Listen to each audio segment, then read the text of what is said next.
우리나라 최초의 인공위성 기억하시나요? 예, 우리별 1호죠. 예, 1992년에 발사된 우리나라 국적으로 된 최초의 인공위성입니다. 사실 우리별 1호는 이제 영국의 서리 대학교에서 제작을 한 것이고, 우리나라에서 직접 만든 인공위성은 이제 우리별 2호입니다. 1993년에 쏘아 올려진. 근데 사실은 이보다 훨씬 전에 지금으로부터 거의 60년 전인데 1960년에 사실은 우리나라 최초의 인공위성 제작 시도가 있었습니다. 그 제1공화국과 제2공화국이 넘어가고 하는 와중에 그때 당시의 기록이 지금은 이제 아무도 알지 못하고 잊혀진 시도가 되었는데 이게 굉장히 좀 놀라운 내용입니다. 단순히 뭐 인공위성 모형을 만든 게 아니라 정말로 지구 공전 궤도에 올라가면 작동을 할 수 있도록 만들어진 인공위성이 1960년에 이미 제작된 기록이 있습니다. 네, 자세한 내용을 지금부터 소개해 드리겠습니다. 자, 과연 우리나라 최초의 인공위성 1960년에 처음 시도가 되었다라고 말씀드렸는데, 구체적으로 어떤 내용인지 살펴보도록 하겠습니다. 1960년에 제6회 전국 과학 전람회가 개최가 됩니다. 그때 경기공업고등학교, 지금은 이 경기공업고등학교가 지금 현재 서울과학기술대학교로 이제 바뀌었는데요. 그 당시 경기공업고등학교에서 유생물 인공위성이라고 하는 것을 만들어서 출품을 해가지고 그 당시 민의원 의장상을 수상을 했습니다.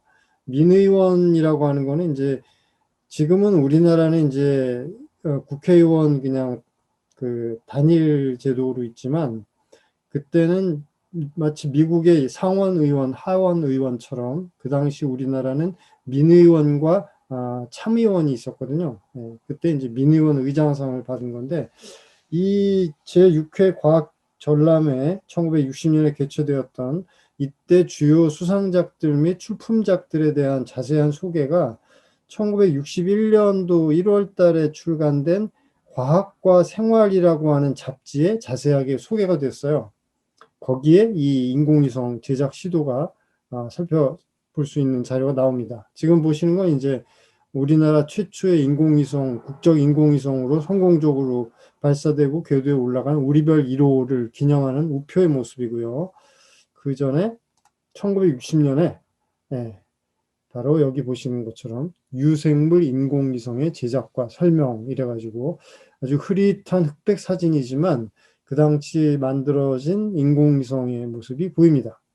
여기 보면 태양에너지 연구장치, 또 우주의 먼지, 우주진이죠. 유성진, 우주진의 강도를 측정하는 장치, 그 다음에 또 우주 방사선, 줄여서 흔히 이제 우주선이라고 하는데, 코스믹 레이, 이것을 측정하는 장치, 또 온도, 그 다음에 지상하고 교신할 수 있는 그 통신 중계 장치, 이런 것들이 여기 다 탑재가 되어 있고요. 심지어는 인공위성 안에 그 동물을 태울 수 있는 공간도 만들어 놓고 이 동물한테 정기적으로 먹이를 공급할 수 있는 장치까지도 전파 제어를 통해서 작동을 시킬 수 있도록 이렇게 만들어졌습니다.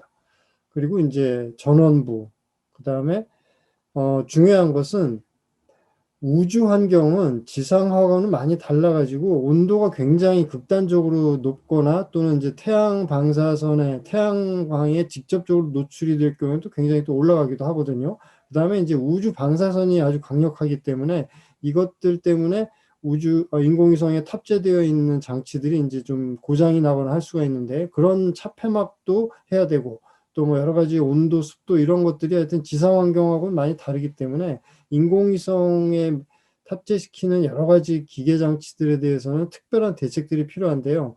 이 인공위성은 그런 걸 다 감안을 해서 만들어졌다는 겁니다. 그래서 이게 뭐 그 당시 무슨 대학교도 아니고 공업고등학교에서 그 담당 과학반 선생님이 만들어서 아마 학생들하고 같이 이제 작업을 했겠죠. 출품을 했다는 게 굉장히 놀랍고요.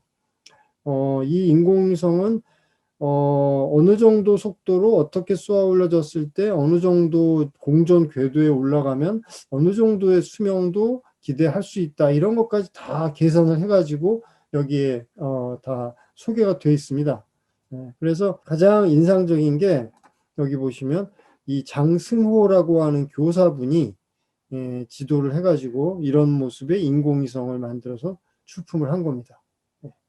그래서 이 로켓의 설계는 전시장에 전시돼 있고 종래 모형과는 달리 내부 기능은 물론이고 발사하면, 그러니까 다시 말해서 로켓 발사체에 탑재가 되어서 공전 궤도에 올라가면 기능을 발휘할 수 있도록 거기에 중점을 두고 제작된 경기공업고등학교 과학반의 합동 작품이다라는 말이 있어요. 자, 그렇다면 왜 이런 시도가 잊혀지고 지금은 아무도 기억하지 않는 일이 되어버렸을까?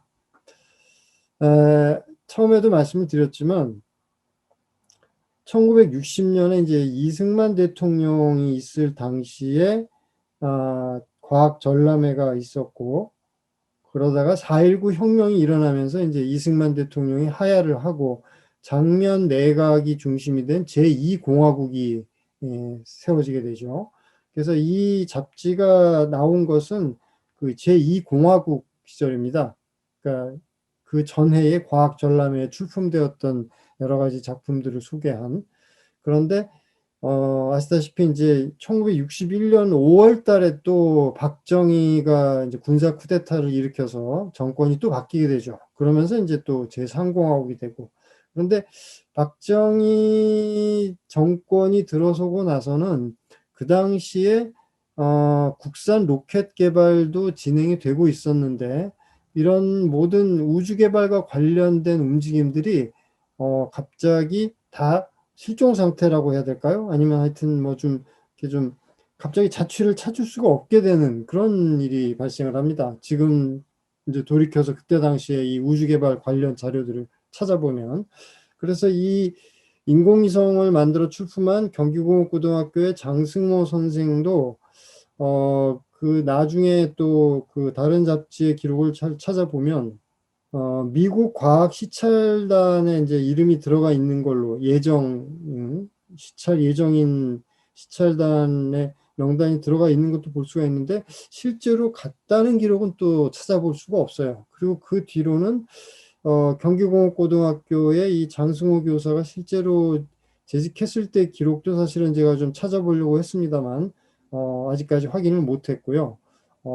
만약에 이때 이 경기공업고등학교 과학반에 있었던 학생이나 이런 분이 아마 지금 아마 생존에 계시더라도 연세가 뭐 거의 70, 80, 뭐 이 정도 연로하신 연령이 되셨을 것이기 때문에 사실은 제가 예전부터 뭐 신문에 칼럼을 쓴다거나 또는 뭐 그 국립과천과학관에서 전시를 한다거나 할 때 이 우리나라 최초의 인공위성 시도에 대해서 많이 알리고 또 제보를 기다린다라는 이런 내용도 같이 공지를 하고 그랬었는데 아쉽게도 아직까지 전혀 이와 관련된 제보를 받은 바가 없습니다.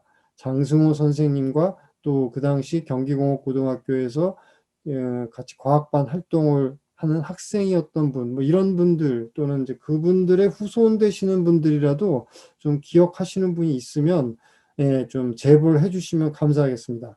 그래서 이 1960년의 인공위성은 비록 우리나라 최초의 인공위성으로 공인을 받기는 힘들지만 왜냐하면 이제 우주 공전 궤도에 올라가지는 못했으니까 그래도 이러한 제작 시도가 있었다라는 것만으로도 우리나라 우주 개발의 역사는 사실은 좀 다시 써야 될 정도의 의의를 가지고 있지 않나 그런 생각이 듭니다.